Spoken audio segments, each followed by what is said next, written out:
안녕하세요. 이혼의 아픔을 이겨내고 행복한 인생을 살아가고 있는 30대 여자입니다. 어렸을 땐 돈을 많이 벌어 좋은 집에서 살고 남들에게 떵떵거리며 사는 삶이 성공한 인생이라고 믿었어요. 막상 어른이 되어보니 그보다 더 성공한 인생은 따로 있더라고요. 그건 바로 가족에게 받는 스트레스와 걱정이 없는 삶이었어요. 기쁜 일이 있으면 함께 기뻐하고 슬픈 일이 있으면 나눠야 할 가족에게서 슬픔과 분노만을 받게 되니 그것만큼 불행한 삶이 또 없더라고요. 다들 예상하다시피 남편과 시댁 이야기 맞습니다. 지금은 이혼하여 남남이 되었지만 한때는 저를 힘들게만 하던 가족이었던 사람들의 이야기 한번 들어보실래요? 저와 남편은 엄마 친구의 아들과 딸 사이였어요. 엄마와 시모는 한 동네에서 자란 친구 사이였는데 그 때문에 저와 남편도 어릴 때부터 자연스럽게 가깝게 지내게 되었죠. 그러다 15살이 되던 해에 이사를 가면서 잊고 지내는데 우연히 다시 만나 결혼까지 하게 되었습니다. 워낙 오랫동안 알고 지낸 사이라 그런지 결혼 자체는 좋은 분위기에서 진행되었어요.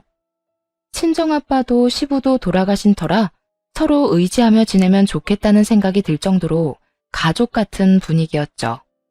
그런데 그게 다 연기였더라고요. 한없이 저를 아껴주던 엄마 친구였던 이모는 시모의 타이틀을 달자마자 혹독한 시모로 변신하여 시집살이를 시키기 시작했거든요. 처음에는 시댁에 갈 때마다 남편의 행색을 가지고 시비를 걸더라고요. 예, 내가 이런 말까진 하지 않으려고 했는데 우리 집에 올 때마다 너는 멀쩡하게 오면서 내 아들 꼴은 저게 뭐니? 너 설마 내 아들 돈까지 다 빼앗아서 용돈도 안 주는 거니? 그렇지 않고서야 내 아들이 저렇게 후줄근하게 다닐 리가 없잖아. 아니에요. 저희 돈 관리 따로 해요. 남편이 그러자고 했고요. 그리고 행색이 저런 건 자다 일어난 그대로 어머님 댁에 와서 그런 거고요. 제가 아무리 그래도 이건 너무 심하다고 귀에 딱지가 않게 말했는데 소용없더라고요. 아시잖아요. 한번 고집 부리기 시작하면 답도 없다는 거. 오늘 아침에도 설득하다가 지쳐서 그냥 왔어요. 말 나온 김에 어머님이 설득 좀 해주세요. 아무리 차 타고 와서 차 타고 가는 거라고 해도 저런 차림은 아니잖아요. 어떻게 해서든 트집을 잡아보려 했던 시모는 민망한지 급하게 남편 편을 들며 괜히 큰 소리를 치더군요. 뭐 다시 보니 편해 보이고 좋긴 하구나. 너 별거 아닌 걸로 우리 아들 뭐라고 하지 말거라. 알겠어? 내가 어떻게 키운 아들인지 잘 알지? 쉬면 깨지랴 불면 날아가랴 조심 또 조심. 아주 소중하게 키운 내 아들이란 이 말이야. 어릴 때 남편이 말을 안 듣는다고 동네 한가운데서 엉덩이를 눈물 쏙 빠지게 때리던 시모의 모습이 아직도 머릿속에 생생하게 남아있는데 어찌나 귀하게 키운 척을 하는지 어이가 없더군요. 하지만 어쩌겠어요.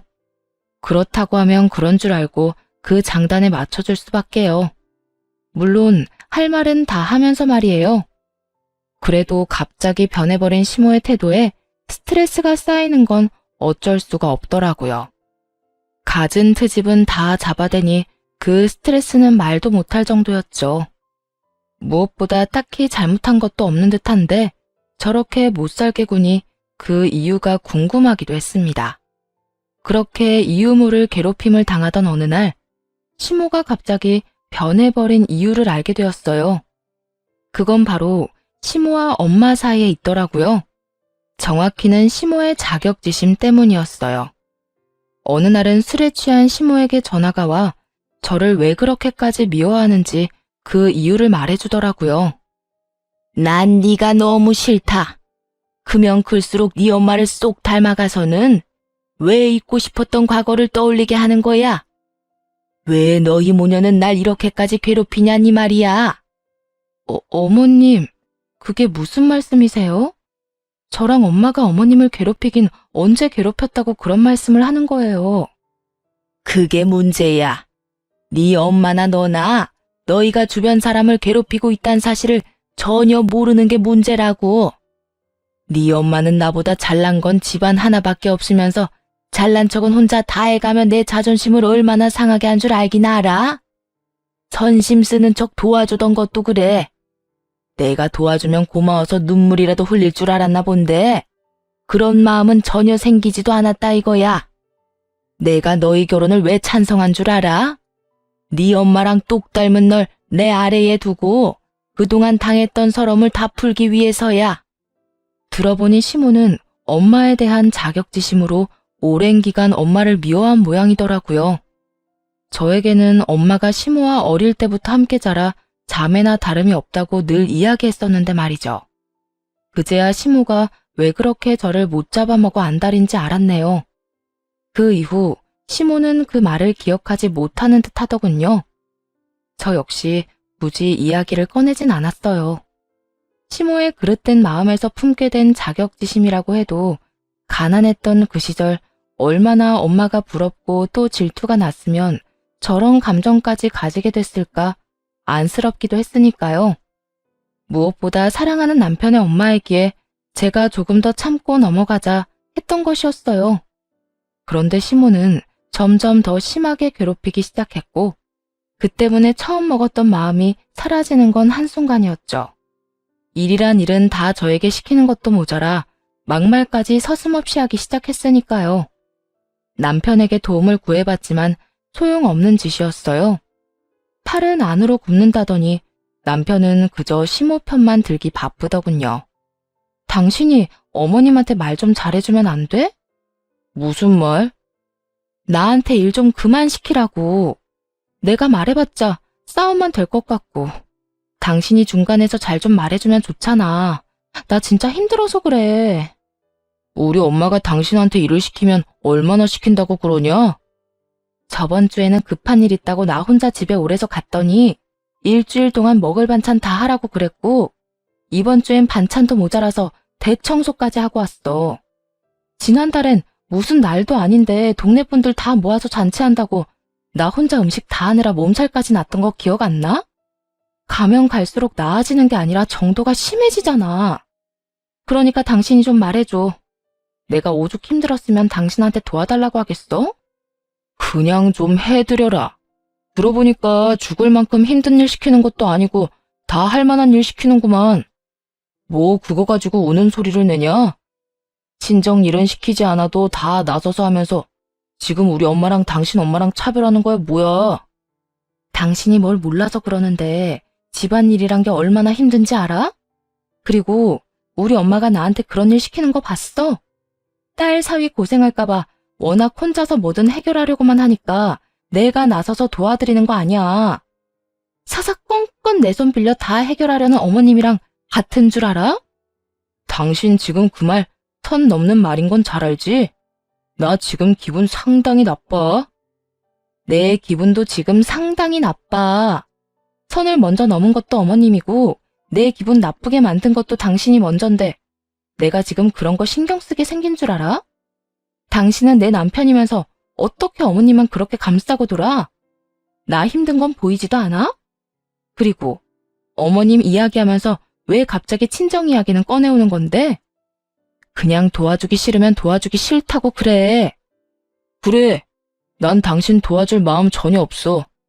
내가 보기엔 우리 엄마가 그렇게 심한 것 같지도 않고. 당신은 젊으니까 그 정도는 쉽게 할 수 있잖아. 그렇게 쉬워 보이면 당신이 해. 나한테 다 하라고 하지 말고. 그래, 그러면 되겠네. 앞으로는 어머님이 부르면 당신한테 다 말해줄 테니까 당신이 직접 가서 어머님이 하라는 일 다 하라고. 그렇게 나온다 이거지? 알겠어. 앞으로는 우리 집은 내가 챙길 테니까 당신 집은 당신 혼자 챙겨. 원래도 저희 집도 제가, 시댁도 제가 챙기고 있었는데 뭘 모르는 남편은 본의 아니게 제일 골칫거리였던 짐을 덜어주게 되었죠. 그 후 시모의 연락이 올 때마다 남편에게 떠넘겼고 반발이 있긴 했지만 남편을 탓으로 넘겨버리니 시모도 별말 하지 못하더군요. 그렇게 괴롭힘에서 벗어났다고 생각했는데 그것이 시작이었죠. 사건의 시작은 친정에 있는 소파를 바꿔주면서부터였어요. 제가 어릴 때부터 썼던 소파였던 터라 많이 낡고 해져 월급 모은 돈으로 소파를 바꿔드리게 됐죠. 생활비나 공동돈은 전혀 쓰지 않고 말이죠. 각자 집은 각자 챙기자는 규칙을 전혀 어기지 않기 위함이었어요. 그런데 이 사실을 알게 된 남편이 자신이 한 말은 까맣게 잊은 채 개거품까지 물며 화를 내더라고요. 당신 너무하는 거 아니야? 장모님만 당신 엄마가 아니잖아. 이제 우리 엄마도 당신한테 엄마 같은 존재 아니야? 소파를 바꿔주려거든 양쪽 엄마 똑같이 바꿔줘야지. 어떻게 친정만 쏙 바꿔줄 수가 있어?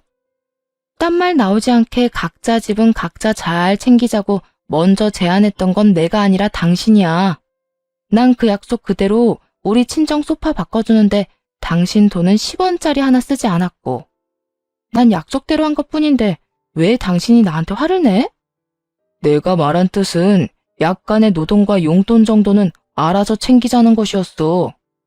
이렇게 집안 가구까지 바꿔줄 거란 생각은 전혀 하지 못했단 말이야. 그러니까 잔말 말고 우리 엄마 집에도 소파 바꿔드려. 우리 엄마 지금 당신 집에 가서 새 소파 보고 부러워서 나한테 매일같이 닥달하고 있단 말이야. 그건 당신 사정이고 애초에 그 말 꺼낸 사람은 당신이니까 그렇게 소파가 사드리고 싶으면 당신도 나처럼 돈 모아서 사드려. 나도 1년 꼬박 모아서 사드린 거니까. 당신 진짜 이렇게 치사하게 나올 거야? 먼저 치사하게 나온 사람이 누군데 이래. 그러게 그딴 제안을 하래? 자기 화에 못 이겨서 그딴 말까지 뱉었으면 지키기라도 잘 지켜. 뱉은 말이 있긴 하니 남편도 더는 화를 내진 못했습니다. 그 대신 대책도 없이 카드로 시댁에 똑같은 소파를 사주더라고요. 좁은 집에 그 큰 소파가 들어가니 집이 소파를 모시고 사는 우스꽝스러운 꼴이 되었는데도 좋다고 웃는 꼴이 참 한심하더군요. 봤지? 나도 그 정도 능력은 된다 이거야. 아, 답답하다 답답해. 당신 카드 할부로 샀다고 해도 그게 다 빚인 거 몰라? 그 돈을 어떻게 갚으려고 그래? 그렇지 않아도 매번 돈 모자란다고 나한테 5만 원, 10만 원씩 받아가면서. 내가 다 알아서 할 거니까 당신은 신경 쓰지 마. 50만 원, 100만 원씩 주는 것도 아니면서 생색내기는. 생색내는 게 아니라 걱정되어서 하는 말이잖아. 그렇게 걱정이 됐으면 당신이 소파 바꿔줬으면 됐잖아. 어쨌든 이미 결제는 했고 엄마도 좋아하니까 더는 군말하지 마. 나 지금 기분 엄청 좋거든. 당신 때문에 이 기분 망치기 싫어. 그거 아세요? 내 남편이 이렇게 한심하고 철딱서니가 없는 인간인데다 대화가 통하지 않는 인간이란 걸 깨닫고 나면 더는 설득하고 싶지도 잔소리하고 싶지도 않아진다는 거. 제가 딱 그렇더군요. 더는 뭐가 옳고 그른 것인지 설명하고 싶지도 않았고 통하지 않는 대화를 이어나가고 싶지도 않더라고요. 그렇게 부부 사이의 대화가 줄어가는 사이 남편은 고삐 풀린 망아지처럼 시모가 조금만 우는 소리라면 뭐든 다 해주는 호구가 되었습니다. 카드 한도 끝까지 쓴 것은 물론이고 대출까지 내어 시모의 사치를 도와줬는지 어느 순간부턴 생활비조차 주지 않더라고요. 결국 그 문제가 또 싸움이 되었고요. 당신 생활비 왜 입금 안 해? 한두 달이야 힘든가 보다 하고 넘어갔지만 석 달째 말도 없이 생활비 안 주는 건 못 참아. 없는 걸 어떻게 해. 카드값에 이것저것 내고 나면 쓸 돈도 없어. 당신은 내가 생활비 내다가 신용불량자라도 되길 바래? 그러게 누가 대책도 없이 어머님 해달라는 거 다 해주라고 했어? 결혼한 사람이 효자 노릇하겠다고 가정엔 최소한의 도리도 안 하겠다는 게 말이나 된다고 생각하냐고. 아 몰라. 난 돈 없으니까 알아서 해. 그렇게 닥달해도 돈 안 나와. 빚 때문에 생활비 한 푼 못 내놓는 주제에 당당하기는 어찌나 당당한지 기가 다 막히더라고요. 화가 난 저는 그날 이후 남편이 집에서 밥 한 톨 못 먹게 했네요. 남편은 밥을 차려주지 않으면 혼자 챙겨 먹을 리 없는 게으른 인간이었고 돈이 없으니 밖에서 사 먹지도 못해 그저 쫄쫄 굶는 신세가 되어버렸던 것입니다. 상황이 그렇게 되니 남편은 시모에게 이런 사실을 알렸고 화가 난 시모가 집으로 찾아와 난동을 부리기 시작했죠. 너 제정신이니? 어떻게 남편을 굶길 수가 있어? 네가 그러고도 결혼한 주부라고 할 수 있는 게야? 주부니까 이러는 거예요. 남편이 생활비를 석 달째 주지 않고 있는데 무슨 돈으로 생활을 하며 무슨 돈으로 밥상을 차리겠어요? 그게 무슨 소리야? 잘난 우리 아들이 생활비를 안 주다니. 어디서 그런 말도 안 되는 거짓말을 하는 게야? 아, 그 와중에 어머님께는 아무 말도 안 한 모양이네요. 어머님 그 잘난 아들, 어머님이 우는 소리만 하면 뭐든 다 사주는 바람에 지금 신용불량자 되게 생겼대요. 그래서 생활비도 못 주고 있는 거고요. 이제 속이 시원하세요? 아들한테 이거 사달라 저거 사달라 사치 부리다가 그 아들이 신용불량자 되게 생기니까 속이 시원하시냐고요. 하여튼 전 앞으로도 생활비 한 푼 못 주는 남편한텐 밥상 차려줄 생각 없으니까 아들 굶겨 죽일 거 아니면 아들한테 돈 좀 그만 뜯어내시라고요. 아들이 신용불량자가 된다는 말이 꽤 충격적이긴 했는지 시모는 쫓겨나면서도 내내 말이 없었고 대신 시모에게 상황을 전해들은 남편이 머리 끝까지 화난 상태로 집으로 와 저를 몰아붙이기 시작했죠. 당신이 뭔데 우리 엄마를 이 집에서 내쫓아? 그리고 내 사정은 왜 이야기하고 난리야? 당신 때문에 우리 엄마가 나 걱정하잖아. 이게 뭐야? 돈은 돈대로 쓰고 걱정거리만 안겨주고 말이야. 상황이 이렇게 됐으면 당연히 걱정 정도는 해야지. 당신이 그런 꼴이 된 게 다 어머님 사치 때문인데. 그리고 우리가 이렇게 서로를 못 잡아먹어 안달이 난 것도 다 어머님 탓이잖아. 당신이랑 우리 가정이 이 모양 이 꼴이 났는데 내가 그 정도 말도 못해? 아무리 그래도 난 당신이 우리 엄마한테 함부로 구는 꼴 못 봐. 당장 우리 엄마한테 찾아가서 그딴 식으로 굴어서 죄송하다고 빌어. 뭐? 빌어? 생활비도 제대로 못 내는 주제에 어디서 큰 소리야. 양심이 있어 없어? 지금 빌어야 하는 사람은 내가 아니라 당신이랑 당신 엄마니까 나한테 헛소리할 시간에 당신 빚이나 어떻게 할지 고민해봐. 진짜 신용불량자 되기 전에. 상황이 급하긴 급한지 한동안 남편은 조용하더라고요. 시모의 호구짓도 멈춘 듯 했고 남편은 열심히 카드빚과 대출빚을 갚아나가는 듯 했습니다. 그때까지도 이혼을 생각하진 않았어요. 빚이야 갚으면 되고 이번 일을 계기로 다신 저런 짓을 하지 않고 반성이란 걸 할 거라며 기대 아닌 기대를 했었으니까요. 그런데 그런 기대를 단박에 무너지게 하는 일이 일어났습니다. 그 시작은 엄마가 TV를 바꾸면서였어요. 대체로 친정의 가정 가구는 제가 어릴 때부터 쓰던 것들이라 하나둘 고장이 나는 상황이었고 소파를 시작으로 TV까지 고장이 나버렸죠. 평소에 TV 보는 것이 낙이시던 엄마는 이왕 바꾸는 김에 크고 좋은 TV로 바꾸셨습니다. 그걸 본 시모는 또 시동을 걸기 시작했고 시모의 닥달에 남편이 또 난리를 부리더군요. 장모님께 TV 사줬다는 게 사실이야? 60인치는 그냥 넘는다고 하던데 당신 진짜 너무한다. 나는 빚 갚느라고 등골이 휘는데 그런 돈 있으면 날 도와줘야 할 거 아니야. 그리고 내가 저번에도 말했지? 당신 엄마만 챙기지 말고 우리 엄마도 똑같이 챙겨주라고 했었잖아. 당신이 신불자가 됐든 말든 각자 집은 각자 챙기기로 한 약속은 변함없거든? 그리고 난 TV 바꿔준 적도 없어. 그 TV는 엄마 돈으로 엄마가 산 거라고. 이젠 거짓말까지 하냐? 장모님처럼 검소한 사람이 그렇게 큰 TV를 샀다는 걸 누가 믿어? 못 믿겠으면 우리 엄마한테 직접 물어보든가. 하여튼 난 사준 적도 없으니까 그런 줄 알고 생떼 그만 부려.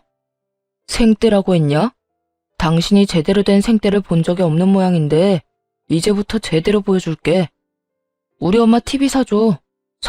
사달라고. 장모님이랑 똑같은 TV 사달라고. 살면서 머리가 지끈한 경험은 그때가 처음이었어요. 아들도 아니고 남편이 때를 부리며 되지도 않은 요구를 하는데 엉덩이를 있는 힘껏 차주고 싶은 심정이었습니다. 시모는 한술 더 떠 난리더군요. 날마다 전화를 해서 TV 타령을 하는 것도 모자라 전화를 받지 않으니 계속 문자를 보내 사람을 귀찮게 했죠. 그러거나 말거나 다시금 두 사람에게 절대 안 된다고 못을 박았지만요. 제가 뭐라고 하든 앵무새처럼 같은 말만 반복하던 두 사람은 웬일인지 순순히 포기한 듯 했어요. 그런데 그건 착각이었죠. 집으로 돌아가니 TV가 사라지고 없었으니 말이에요. 여보, TV 어디 갔어? 설마, 아니지? 아니긴 뭐가 아냐. 당신이 안 사준다고 해서 그냥 우리 집 TV 엄마네 줘버렸어. 어차피 우린 TV도 잘 안 보는데 잘 보는 집에 주면 서로 이득이잖아. 우린 돈도 아끼고 공간만 차지하던 물건 사라져서 좋고 엄마는 큰 TV 생겨서 좋고 말이야. 이런 걸 보고 일석이조라고 하는 건가? 만족스럽다는 듯 웃는 남편을 보며 그때서야 혼란스러웠던 마음이 정리가 되더라고요. 이 남자는 답이 없다고 말입니다. 비로소 이혼 결심이 선 저는 남편과 사는 1분 1초가 아까워졌고 그 자리에서 바로 이혼을 통보했네요. 당신이 이렇게까지 구니까 이제야 결심이 서네. 우리 이혼하자. 뭐? 난 시댁이라면 정신 못 차리고 집안 살림까지 가져다 바치는 남자랑 더는 살고 싶지 않아. 그러니까 효도를 하려거든 나한테 피해주지 말고 혼자 해. 나랑 깔끔하게 이혼하고 말이야. 당신이 그런 식으로 나오면 내가 겁이라도 먹을 줄 아나 본데 나 겁 하나도 안 나거든. 이혼하면 남자보다 여자가 더 손해인 거 몰라? 그래, 이혼하자. 나도 당신 같은 여자 질리던 참이었어. 그래? 잘 됐네. 이왕 말 나온 김에 당장 짐 싸서 나가. 당신도 잘 알고는 있지? 이 집, 우리 집에서 해준 내 집이라는 거. 그래, 더럽고 치사해서 나간다 나가. 그렇게 남편은 짐을 싸 집을 나가버렸고 바로 다음날 시모에게서 연락이 와 식당으로 부르더군요. 할 말이 있다면서 말이죠. 생각 없는 남편을 대신해 더 생각이 없는 시모가 나서 단판을 지으려는 줄 알고 식당으로 갔더니 글쎄 그곳엔 시모와 엄마를 포함해 친구분들이 다 모여있더라고요. 그것도 기가 막힌데 시모는 당당한 태도로 이렇게 말하더군요. 우리 아들이 너랑 이혼한다고 어젯밤에 우리 집에 왔더구나. 너도 잘 알지? 이혼은 남자보다 여자한테 더 흠이 된다는 거. 내가 우리 아들한테 이혼만은 다시 잘 생각해보라고 할 테니까 지금 여기서 무릎 꿇고 짝싹 빌거라.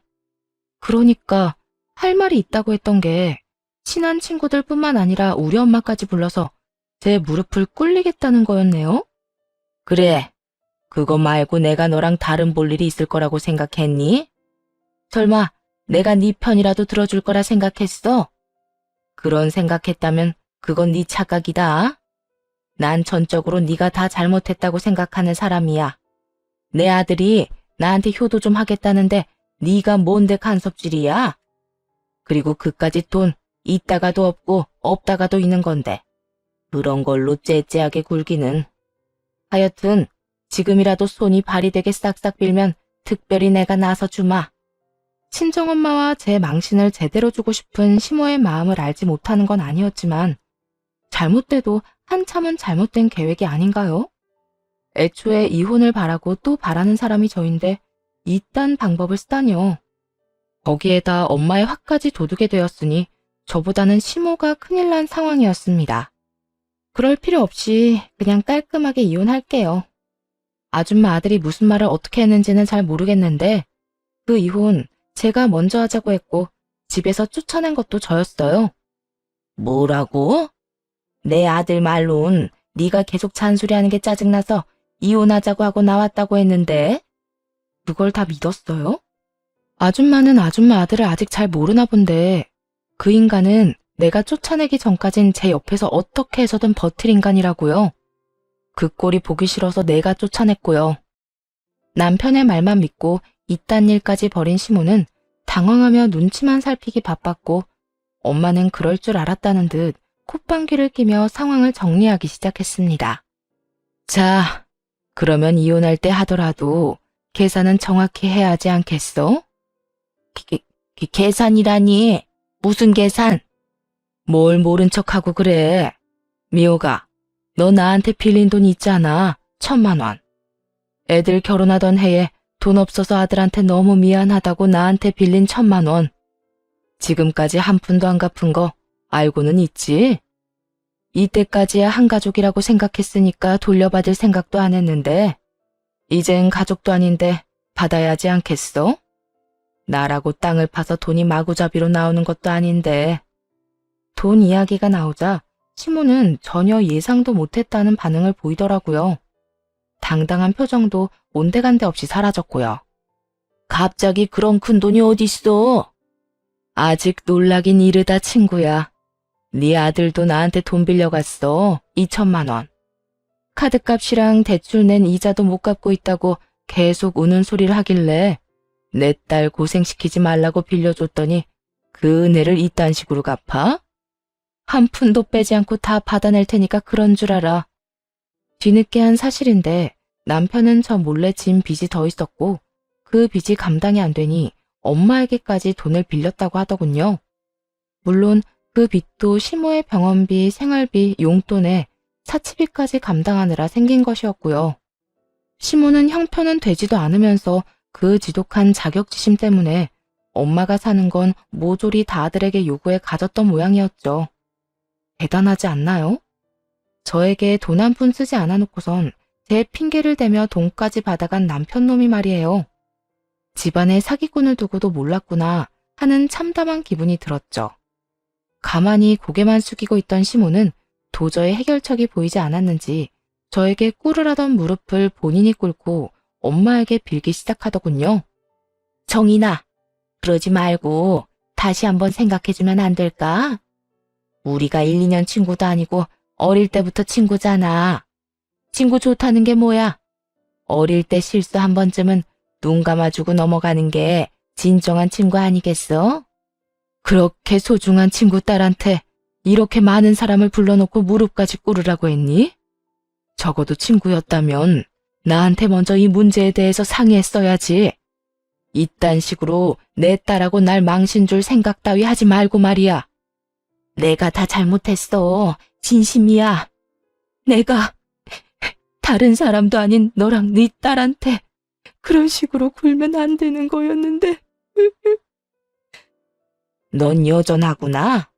무슨 일만 터지면 눈물부터 흘리는 거. 그리고 내 마음 약하게 만들어서 네 마음대로 다 휘두르려고 하는 거. 그런데 어떻게 하니? 네 말대로 우리가 1, 2년 친구도 아니고 이젠 그 눈물도 지긋지긋하다 얘. 앞으로 다신 보는 일 없도록 하자. 우리 수십 년 된 우정도 여기서 끝이란 말이야. 시모는 회심의 눈물 공격이 먹히지 않자 이번엔 저를 붙잡고 늘어지기 시작했습니다. 아가야, 그동안 내가 널 많이 오해하고 못살게 굴었던 거 다 사과하마. 난 내 아들이 그렇게나 생각 없이 돈을 흥청망청 쓰고 있었단 건 정말 몰랐단다. 앞으론 그런 일 절대 없도록 내가 잘 이야기할 터이니 제발 이혼한다는 말만은 취소해 주려무나. 응? 이제 와서 이런다고 달라지는 거 하나도 없어요, 아줌마. 너 아까부터 나한테 아줌마 아줌마 그러는데 그 호칭은 너무한다고 생각하지 않니? 아직 이혼한 것도 아니고 내가 이렇게까지 용서를 구하는데 그렇게까지 할 필요는 없잖아. 이미 전 그딴 인간이랑 이혼하기로 마음 먹었고 쉽게 먹은 마음이 아니라서 되돌릴 순 없는 상황인 것 같네요. 그러니 지금은 어머님이란 호칭보단 아줌마라는 호칭이 더 맞지 않나요? 전 이렇게 결심이 굳었으니 더는 이딴 식으로 구질구질하게 굴지 말고 엄마한테 빌린 돈이나 잘 갚도록 하세요. 아줌마도 잘 알겠지만 우리 엄마가 아끼는 사람한텐 한없이 관대해도 그렇지 않은 사람한텐 한없이 냉정하거든요. 지금 와서 그런 큰 돈을 당장 어디에서 구하니? 너도 알다시피 우리 아들 빚이 다 해결된 것도 아니고 아직 빚도 많이 남은 상태야. 그런 애랑 돈 한 푼 못 버는 내가 돈 3천만 원을 어디서 만들겠어? 그러니까 네가 네 엄마한테 잘 좀 말해주면 안 되겠니? 돈만 해결해주면 이혼은 네 뜻대로 깔끔하게 해주마.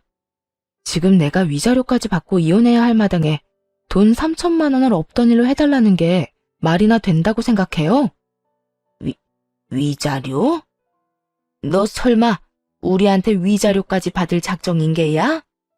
그러면요? 아줌마를 시어머니로 모시고 남편 구실도 못하는 인간을 데리고 사느라 내가 얼마나 힘들었는데요.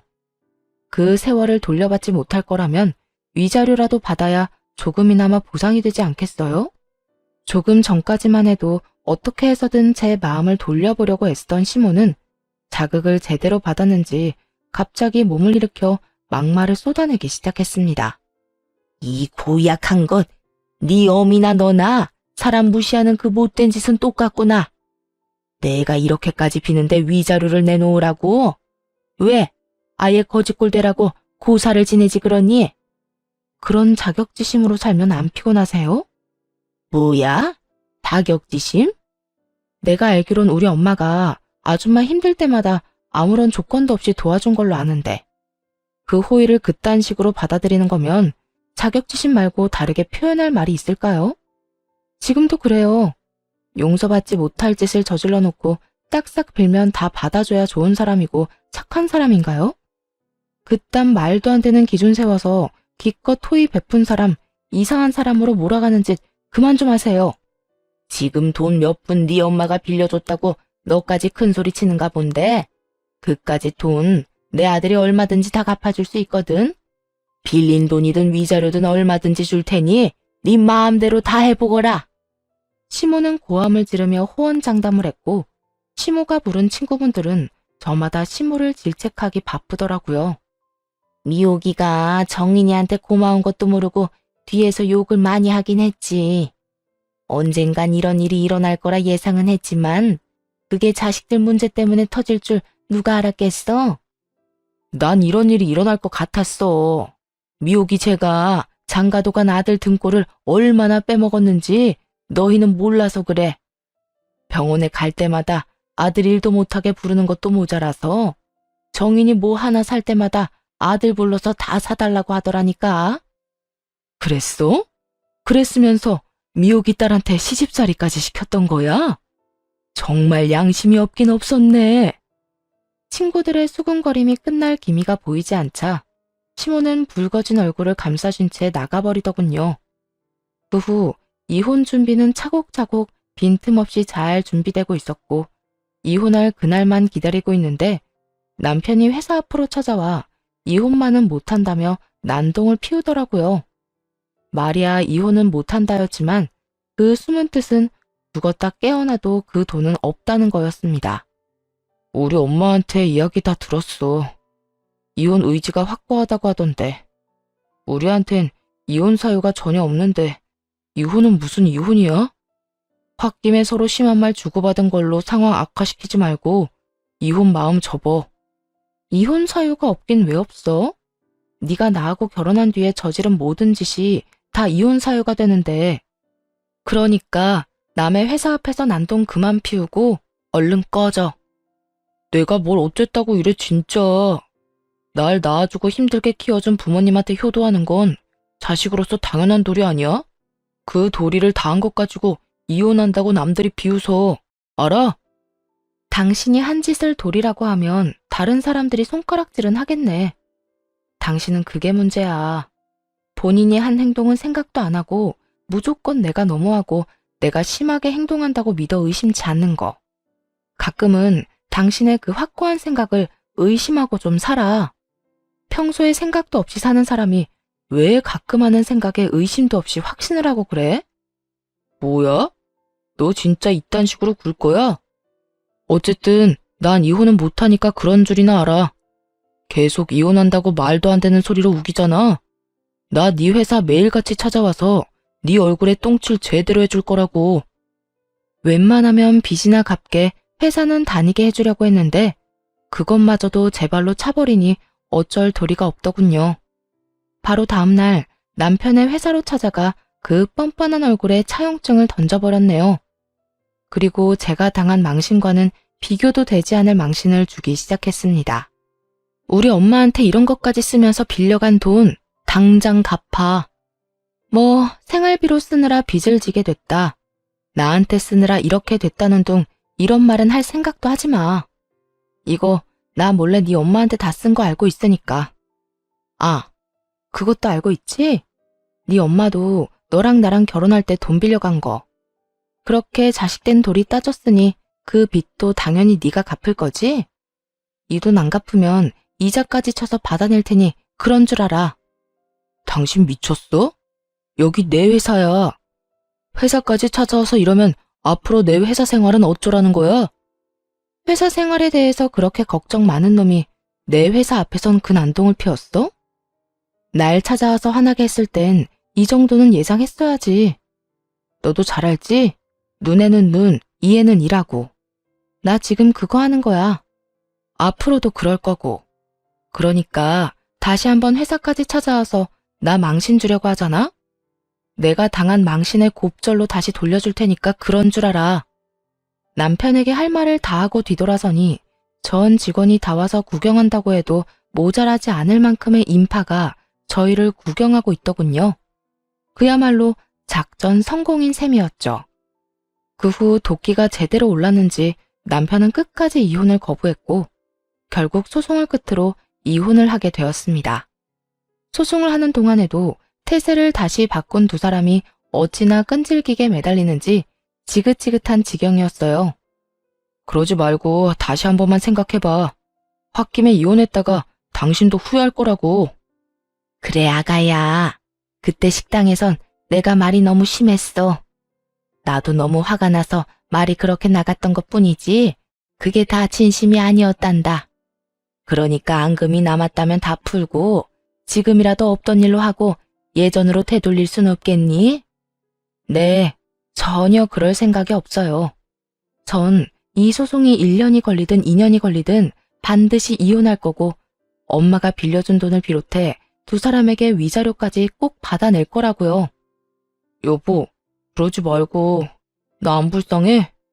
나 이대로 가다간 진짜 파산한다고. 여보라고 부르기엔 이미 늦었다고 생각 안 해? 그러게, 나한테 여보라고 부를 수 있을 때 좀 잘하지 그랬어. 그리고 네가 신불자가 되든 말든 난 이제 상관없으니까 돈이나 다 토해내고 이혼이나 해. 더는 너랑 네 엄마 얼굴 보고 싶지도 않으니까. 반복되는 지긋지긋한 상황과 길고 긴 소송이었지만 위자료 액수를 보니 마음의 위로가 조금은 되더라고요. 물론 빌려준 돈도 다 받아냈고요. 막대한 위자료와 빌린 돈을 갚기 위해 전 남편은 대출을 내고 전 시모는 집을 팔았다고 하더군요. 거기에다 자신이 파놓은 함정에 스스로 빠진 시모는 친구들 사이에서 그날의 이야기가 퍼지며 오래된 친구들과도 연락조차 못하는 사이가 돼버렸다고 하고요. 그 후 들려오는 소식엔 다 쓰러져가는 집에서 전 남편과 함께 살고 있다고 들었는데 두 사람에게 딱 어울리는 집이라고 생각했네요. 제 망신을 주려다 되려 망신살이 뻗쳐 회사까지 그만두게 된 전 남편과 전 남편의 등골을 신나게 빼먹던 전 시모의 마지막에 이보다 더 어울리는 배경은 없을 테니까요. 참 한심하지 않나요? 갚아야 할 빚이 산더미일 텐데 그까지 체면이 뭐라고 회사까지 그만둔 걸 보면요. 하긴 그딴 놈이니 이혼이나 당하고 다른 사람도 아닌 자기 엄마한테 호구 잡혀 사는 거겠죠.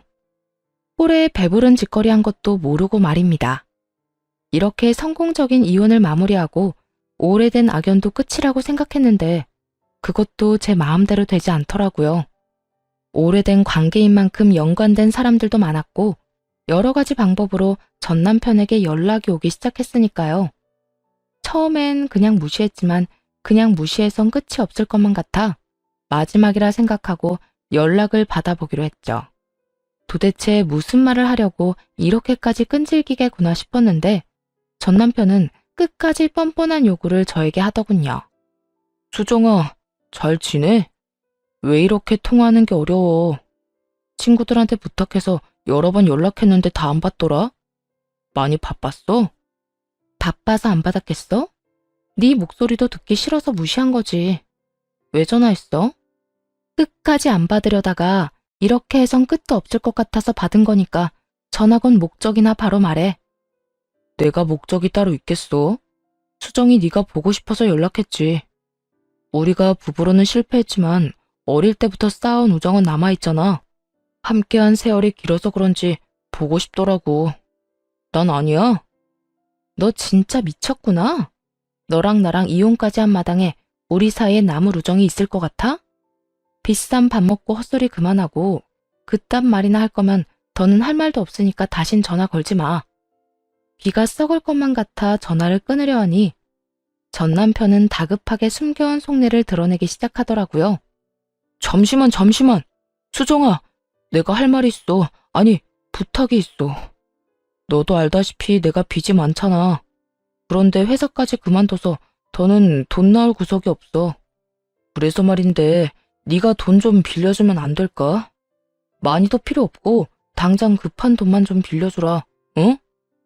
네 말대로 우리가 이혼하고 그 과정에서 정은 남아있지 않더라도 함께한 세월이 있잖아.